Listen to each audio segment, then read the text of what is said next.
Hey everyone, it's been a little while since we've actually got into the nuts and bolts of a transaction. And so today what we're gonna do is we're gonna take a second, we're gonna talk about home inspections, why they're important, and even why new construction inspections are really important as well.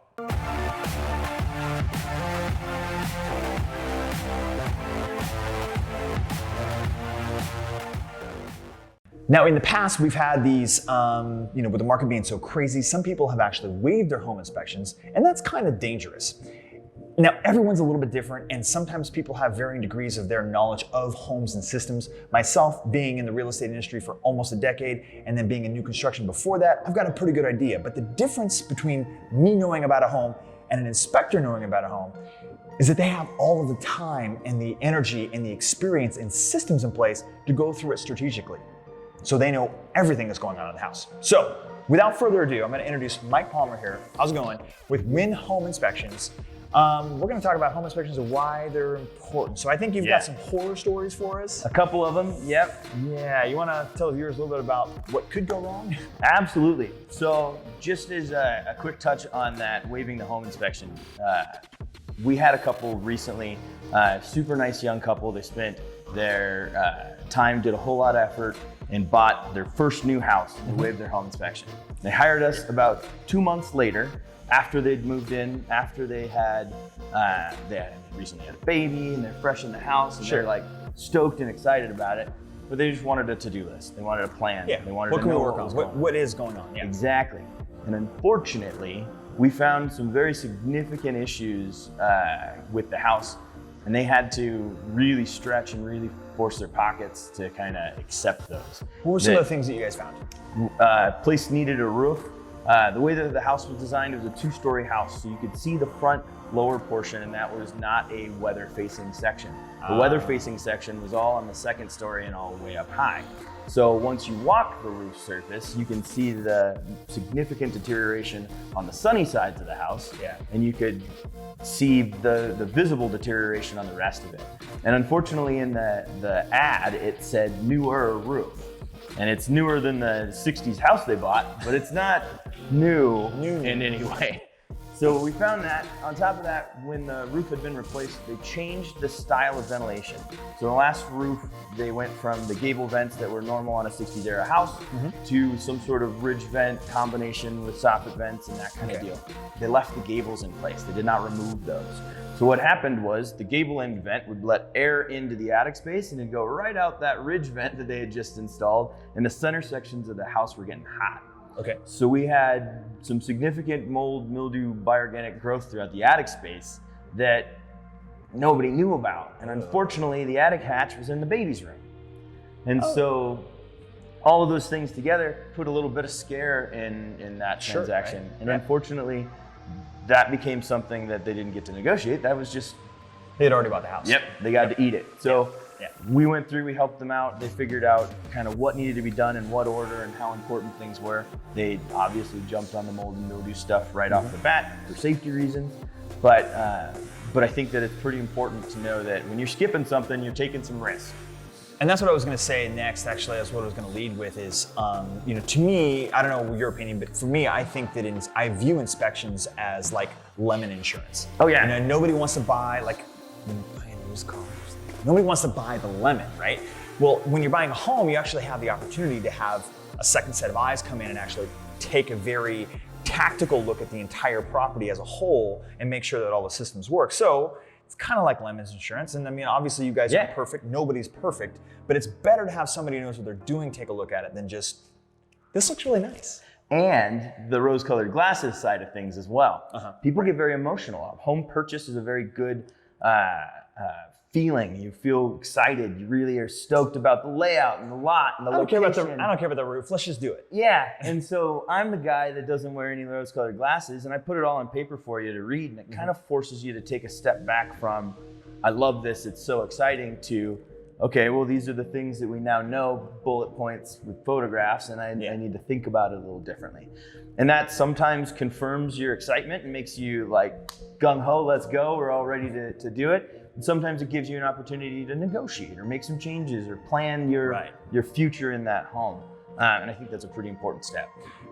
So now that we're starting to see the market soften just a little bit, we're getting back to where you can actually have inspections and, it's kind of weird, actually request repairs, which we haven't seen. Even if you found something before, it was like just like a yes or no, like I'm gonna take it as is, or I'm just not gonna do it at all. Yeah. Now we can actually request some repairs. So give us a couple other quick stories, other things that you've seen in the past. Oh, I've seen everything from, I was a divorce counsel for a husband and wife for a little while because everybody in the house was sick. So the husband had recently had the roof replaced again, changed ventilation, and he had gone up to put away all the Christmas decorations and done all this stuff throughout the winter in the attic space and got it all together. And then everybody started getting sick.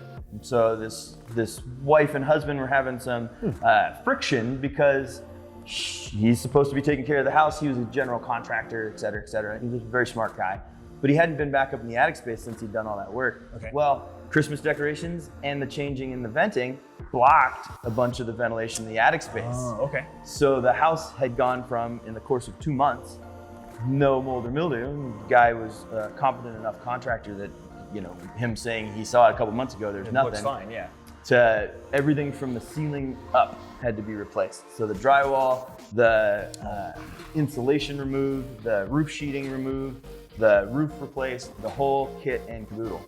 So those two were going at it, and finally he gave me a call back a couple weeks later and says, how long does it take for mold to grow like that? So did I just miss it? Am I a bad, you know, am I not observant? And no, that stuff can grow borderline in a week. You can get growth going from just a small amount to very significant mold or mildew growth in about a week. And that's because we had, in that situation, a very cold section of winter. They had a very active family. Their family was doing a lot of winter sports. So there were a couple kids there. They were showering a lot. They were bringing in wet gear. They were doing a ton of laundry. They were doing all these different things, creating moisture content in the house that was contributing to that moisture content in that attic space. It was now blocked by some Christmas decorations. So there's all those kinds of things, and they add up. All right, so I had another one. We were in contract, everybody was excited.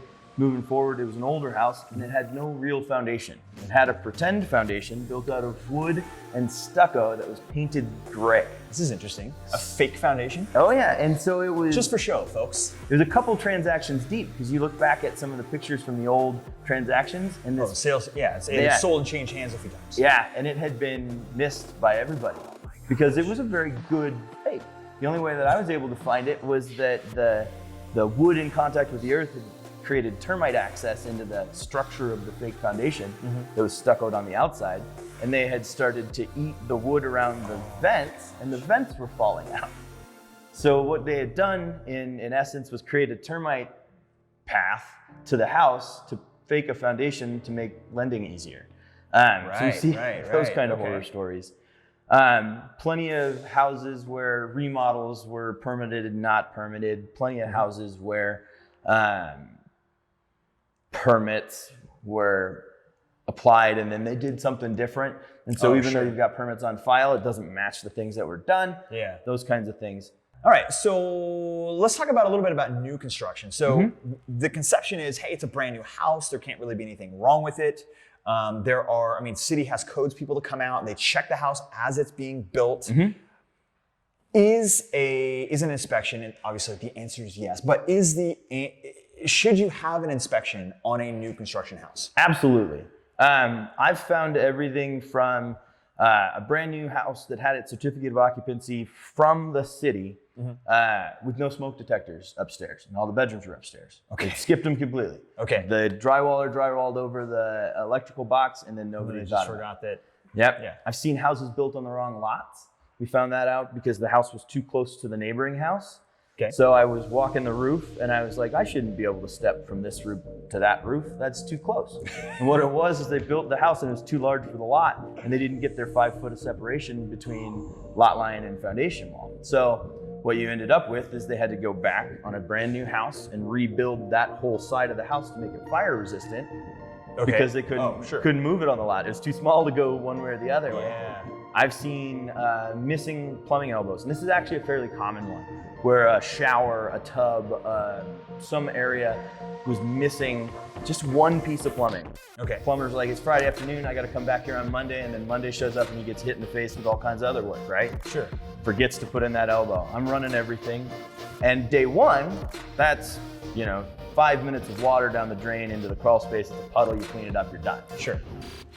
5 years later, If you don't catch it. exactly. I did an inspection 5 years later on the exact same kind of situation where for 5 years, a lady'd been dumping 60 gallons of tub water every week into the crawl space, and it went from a 90-cent plumbing part to probably $15,000 or $20,000 in repairs from the mold, the rot, the wood portions that are deteriorated. So for 5 years, the tub had drained into the crawl space. Oh yeah, and this is the nicest lady in the world. She's everybody's grandma. She had cookies made for the inspectors. She had iced tea out there. She walked us through the house and told her, oh yeah, and this tub is my jetted tub. I use it every Thursday. I take my bubble bath and then go over here walking us through. So once a week, gallons and gallons of water just dumped into the crawl. Okay, so again, with we talking about this basically lemon insurance, an inspection runs around $500 for most homes. And, while you're in the heat of the moment and you've got, like we said, your rose-colored sunglasses on, you may think the house is in great shape, but I think that it's a very minimal cost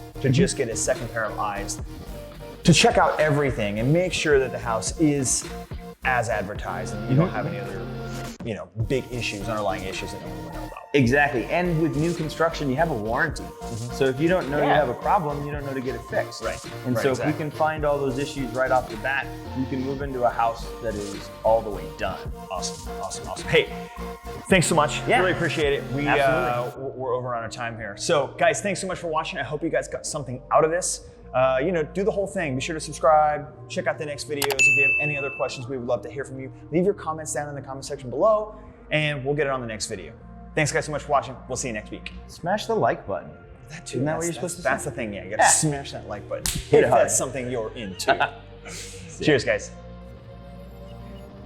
Hey there, just getting ready to put this online and edit it, and I wanted to just clarify here real quick that this is not a bash on new construction at all. We love new construction and builders and what they're able to do.